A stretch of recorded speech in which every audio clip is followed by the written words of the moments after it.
nós temos que viver um tempo de inclusão, né? E a inclusão, ela requer amor. E Deus, ele é o quê? É amor. Se nós temos Deus dentro do nosso coração, nós teremos amor. Se nós transbordar, a palavra Deus fala o quê?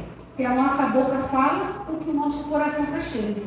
Se o nosso coração estiver cheio de amor, automaticamente a gente vai transbordar amor por onde quer que a gente venha passar. A gente vai transbordar alegria. E é assim que a gente tem que ser. Atualmente, nós temos visto muitas crianças, né, com transtorno do espectro autista, né, que são os autistas, e crianças com deficiências. O meu filho é uma criança com transtorno do espectro autista. E por que eu vim trazer sobre isso? Porque existe uma questão do autismo na igreja, né? Essas crianças, elas também são sementes. São sementes que devemos plantar para mais tarde nós colhermos os frutos. A palavra do Senhor aqui diz em Salmo que antes mesmo que estivesse no ventre de nossa mãe, Ele já nos conhecia. Eu acho muito forte essa passagem que fala no versículo 16: os teus olhos me viram a substância ainda informe, e no teu livro foram escritos todos os meus dias, cada um deles escrito e determinado, quando nenhum deles ainda havia. Deus te escolheu, irmãos. Deus te escolheu. Se chegasse cada dia mais crianças autistas ou deficientes aqui na igreja, a igreja estaria preparada para receber? Não. Eu me emociono por causa do meu filho.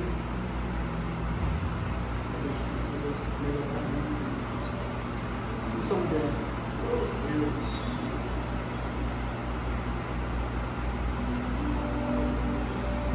Irmãos, vocês acham que é fácil para uma mãe receber uma carteirinha assim, ó, portador de deficiência? Irmãos, o lugar, não há outro lugar melhor do que a casa do Senhor. Aqui é o melhor lugar, irmãos. Aqui é o melhor lugar para ensinar para os nossos filhos a palavra do Senhor. Se as crianças não puderem estar dentro da casa do Senhor, para onde elas irão, irmãos? Quando a Kelly me fez o pedido, eu falei: Kelly, eu vou falar sobre florescer e inclusão, mas sinceridade, eu não sei como falar. Porque, irmãos, é uma coisa que me machuca demais. Eu convivo com isso todos os dias da minha vida. Eu hoje advogo voltado para pessoas com deficiência autismo. A minha visão de vida mudou, irmãos. Glória a Deus. Eu trouxe para os irmãos esse cordãozinho aqui, não só para a igreja, mas que os irmãos tenham empatia para quando vir na rua alguém ou um adulto com um cordãozinho desse, ou com um cordãozinho de girassol, que os irmãos não julguem como uma criança mal criada que está fazendo uma birra, porque não é uma criança mal criada que está fazendo uma birra. É uma criança que muitas das vezes ela não sabe o que é fome, o que é sede, ela não sabe dizer que está sendo incomodada por um barulho, ela não sabe dizer que está sendo incomodada por um cheiro. É uma criança que muitas das vezes ela nem sabe falar, ela não conhece as emoções, ela não sabe o que é triste, o que é feliz. Uma criança de 4 anos de idade, como é meu filho hoje, ela sabe falar, sabe se vestir, ela dança, ela brinca. Eu louvo a Deus hoje pela forma que é o meu filho. Meu filho não conseguia ficar dentro da igreja. Ele não conseguia.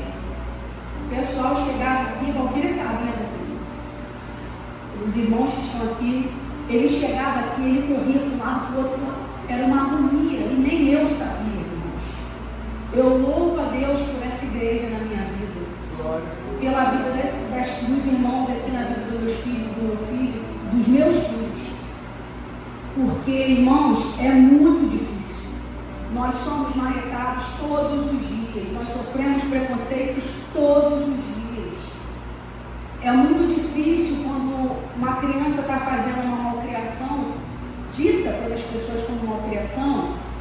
como eu vi ontem, fui anteontem na padaria, um ar de reprovação, como dizendo assim, dá tapa. Como uma própria fonoaudiologista uma vez falou para mim, se fosse meu filho, eu dava um tapa. Não é tapa, irmãos. Não é corrigir na vara, como está levando a palavra do Senhor à risca, não é isso.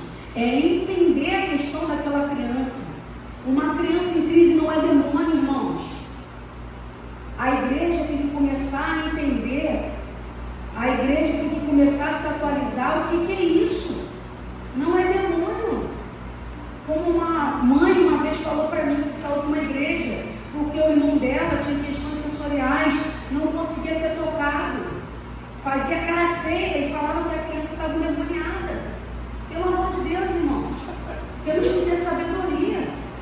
O Espírito Santo, se nós temos o Espírito Santo, ele vai nos convencer, ele vai nos mostrar. Eu ouvi certa vez um testemunho, e esse testemunho dizia o seguinte: uma pastora, eu não sei se os irmãos aqui já ouviram, ela estava pregando, e ela inclusive tem uma criança autista, ela estava pregando e ela ouvia assim, a criança começou no fundo da igreja a gritar,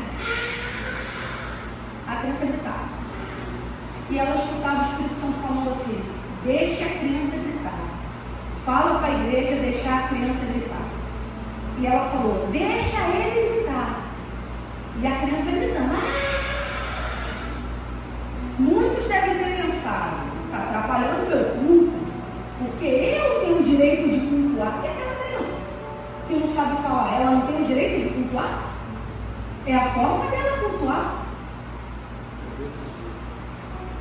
E eu creio, né? Ela não falou, mas eu creio, como muitas das vezes eu percebia isso, e às vezes eu mesmo ficava incomodada, pegava o meu filho, ia embora, vamos embora. Domingo mesmo eu peguei ele, vamos embora. Já estava ficando irritada, já. Peguei ele, vamos embora, vamos embora. Então assim, porque é uma exaustão, irmãos. É porque não é aquele momento, são todos os momentos durante o dia. E muitas das vezes, a gente como ser humano, a gente não aguenta. Então o que menos a gente precisa é de críticas. O que mais a gente precisa é de oração. É de apoio. Então, irmãos, ela continuou. E ela falava, e a criança gritando. Quando terminou o culto, a mãe da criança foi falar com ela. Pastora, eu queria te agradecer, porque eu era da igreja, eu tinha saído, porque o meu filho é autista, e ele ficava atrapalhando o culto, eu percebia os olhares, e eu saí da igreja há muito tempo que eu não vim. E hoje eu voltei, e o meu filho ele era não verbal, ele não emitia som, e é a primeira vez que ele fala. Foi a primeira vez naquele culto. Imagina só, irmãos, a alegria daquela mãe de ter visto o filho dela sendo tratado dessa forma. Aí imagina se uma pessoa que não tem conhecimento e que não tem o entendimento do Espírito Santo, vai lá e tenta expulsar o demônio daquela criança, achando que aquela criança na verdade estava com o demônio. Aquela criança, ela estava louvando o Senhor da forma dela, ela estava cultuando o Senhor da forma dela, assim como todos que ali estavam, só que era da forma dela. Então, irmãos, nós não somos iguais, todos nós somos diferentes. Nós podemos parecer com cada um, mas a nossa identificação, cada um tem a sua. Deus fez cada um conforme a imagem e semelhança dele. Antigamente, no Velho Testamento, né, tem uma passagem que falava, criança deficiente, quem pecou? O pai ou a mãe? Ninguém. Mas foi para que a vontade do Senhor fosse feita na vida daquela pessoa. Os irmãos pensadores, eu nunca me perguntei por que eu, Senhor? Porque para que eu fosse uma pessoa melhor, para que eu pudesse olhar as pessoas à minha volta e tivesse uma empatia com ela. Não que eu não tivesse, mas o meu olhar mudou, o meu olhar ficou mais humano, porque eu sei o quanto os pais e as mães sofrem, avós como minha mãe, meu pai, sofrem todos os dias.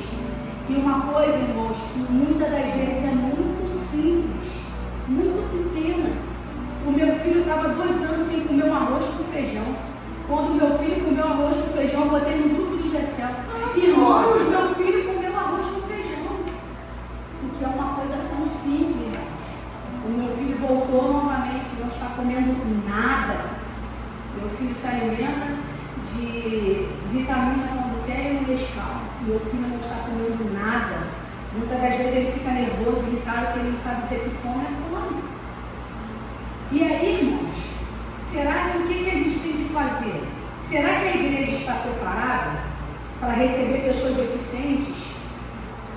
Não é só deficiente não, irmãos. É prostituta, é homossexual.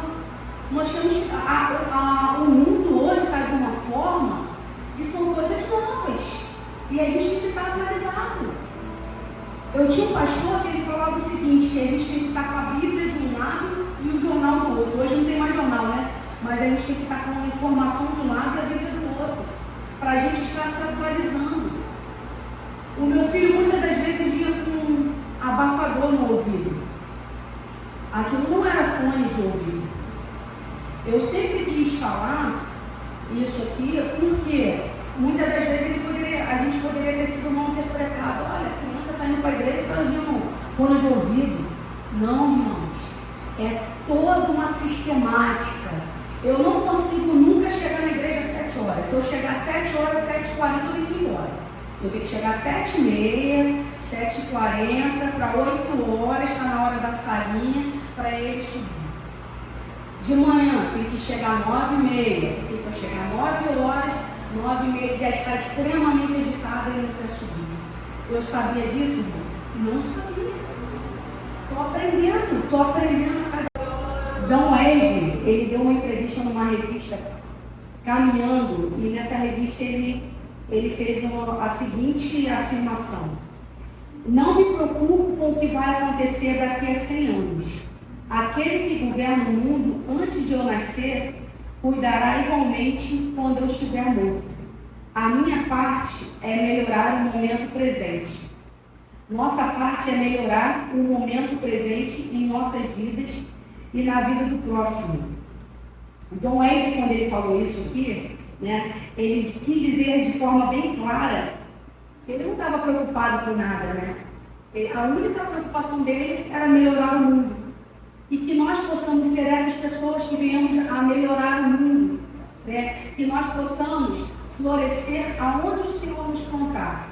E que possamos pegar a semente, seja ela qual for, que Deus colocar em nossas mãos, e possamos plantar essa semente, possamos regar essa semente, e possamos fazer dessa semente uma árvore plantada junto ao ribeiro, que no momento certo ela vai dar bons frutos.